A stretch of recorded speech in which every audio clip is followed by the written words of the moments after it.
Hello students, good morning. Welcome to our channel advance history.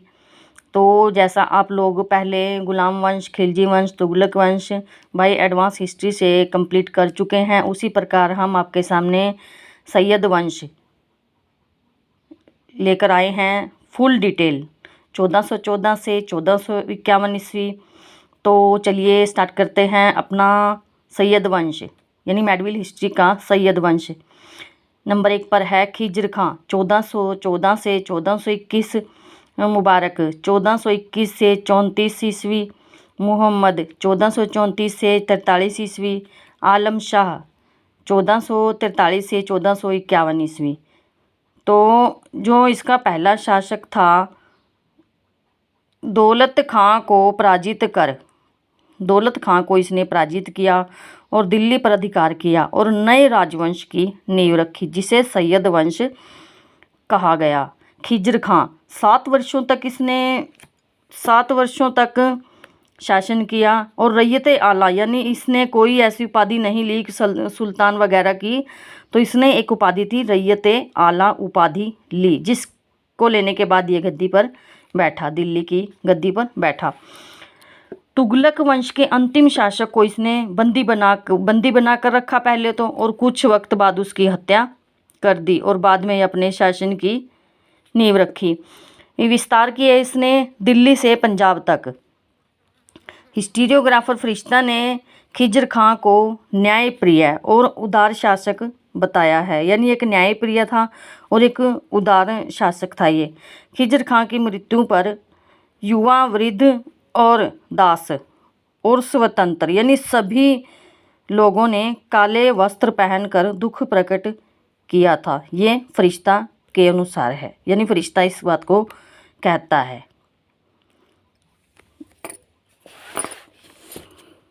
Syed वंश 1414 से 21। सैयद वंश का संस्थापक खिज्र खां था, जैसे मैं बता चुकी हूँ। उसने मंगोल आक्रमणकारी तैमूर को सहयोग के बदले उसने उसे लाहौर, मुल्तान और दीपालपुर, जो मंगोल का था तैमूर, उसने जब आक्रमण किया तो उसको सहयोग के बदले उसने उसका सहयोग दिया था खिज्र खां ने, तो मंगोलों को सहयोग दिया था और उसके सहयोग के बदले उसको लाहौर, मुल्तान और दीपालपुर की सूबेदारी देकर वो वापस चला गया था। खिज्र खां ने सुल्तान की उपाधि धारण नहीं की और रैयत आला की उपाधि धारण की।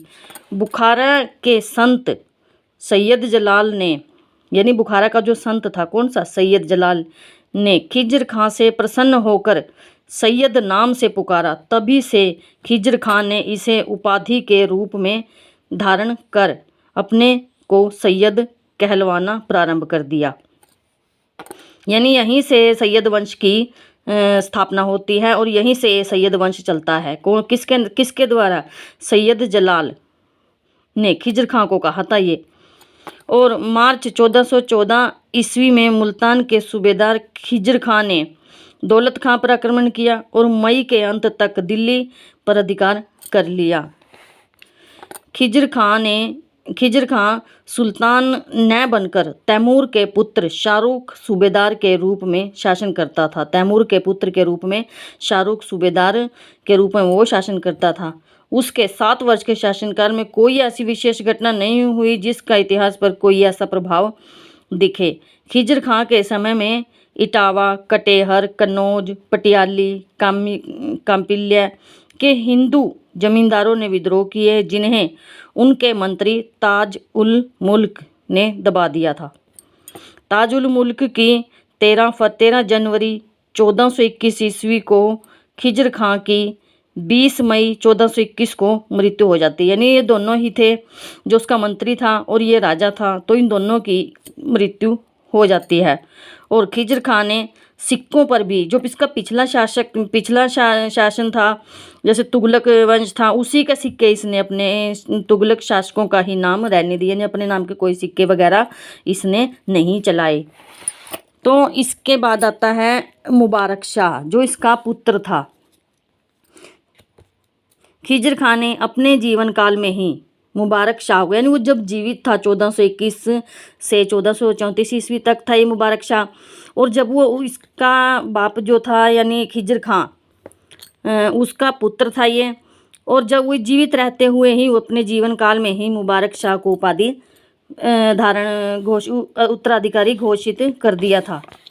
मुबारक शाह ने शाह की उपाधि, यानी मुबारक तो नाम था इसका और शाह जो है वो उसकी एक उपाधि थी। नाम अपने नाम के सिक्के ढलवाए इसने और अपने नाम के खुतबा पढ़वाए।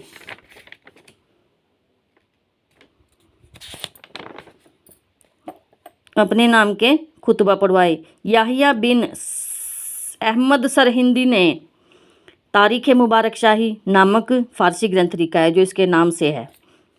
उसने बठिंडा के विद्रोह को सफलतापूर्वक दबाया।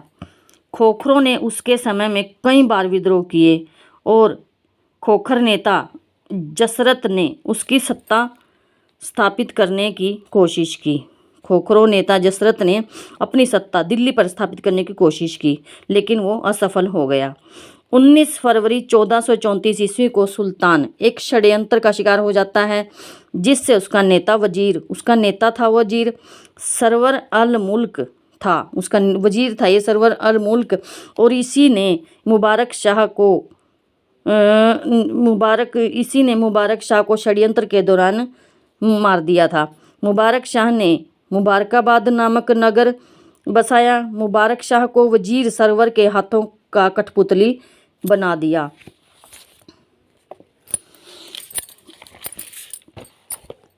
मुबारक शाह 1421 से 34 तक पहली बार 2 हिंदू अमीरों का उल्लेख मिलता है। इसके शासनकाल में 2 हिंदू अमीर थे।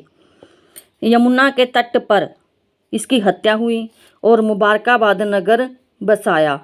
इसने मुबारक शाह ने मुबारकाबाद नामक नगर बसाया यमुना नदी के तट पर। और याहिया शाह की उपाधि है। शाह एक उपाधि है जो इसने धारण की है। सरवर अल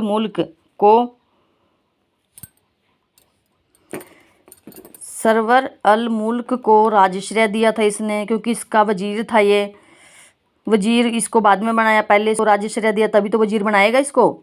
और मोहम्मद शाह को सुल्तान अमीरों ने बनाया था।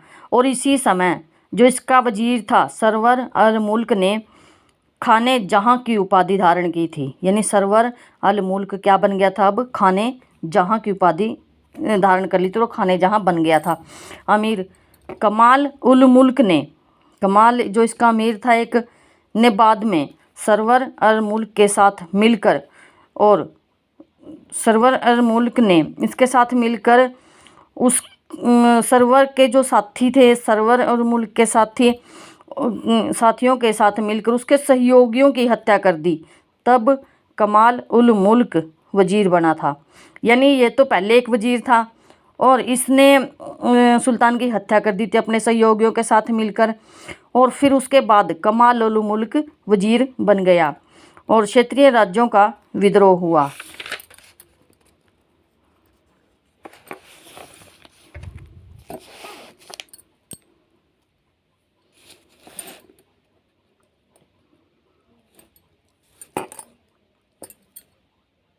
मोहम्मद शाह मुबारक शाह को मारकर, यानी मोहम्मद शाह ने मुबारक शाह को, किसने मारा था, सरवर अल मुल्क ने मुबारक शाह को मारकर मोहम्मद शाह को सिंहासन पर बैठा दिया। मोहम्मद शाह ने बहलोल लोदी का सामना किया और उसके पुत्र कहकर पुकारा और खां ने खाना की उपाधि दी। अलाउद्दीन आलम शाह 1445 से 50 तक।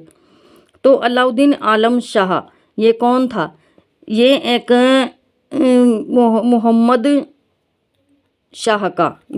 शाह का ये पुत्र था, जिसको मलिकों व अमीरों ने इसको सुल्तान बनाया था। और मोहम्मद शाह की मृत्यु के पश्चात 1445 ईस्वी में उसका पुत्र अलाउद्दीन आलम शाह के नाम से दिल्ली का सुल्तान बना। वह दिल्ली छोड़कर बदायूं में रहने लगा। दिल्ली को उसने छोड़ दिया और बाद में वो बदायूं में रहने लगा। कौन? अलाउद्दीन आलम शाह। अमीरों ने पंजाब के सूबेदार बहलोल लोदी को अपने हाथ में शासन लेने का निमंत्रण दिया। बहलोल लोदी को, जो उसके अमीर थे, उसने पंजाब के सूबेदार बहलोल लोदी को अपने हाथ में शासन लेने का निमंत्रण दिया और इसके पश्चात बहलोल लोदी ने दिल्ली पर अधिकार किया। हमीद खां, इसका वो था, एक विद्वान था हमीद खां, और संपूर्ण सत्ता बहलोल लोदी को सौंपकर स्वयं बदायूं रहने चला गया। Thanks for watching.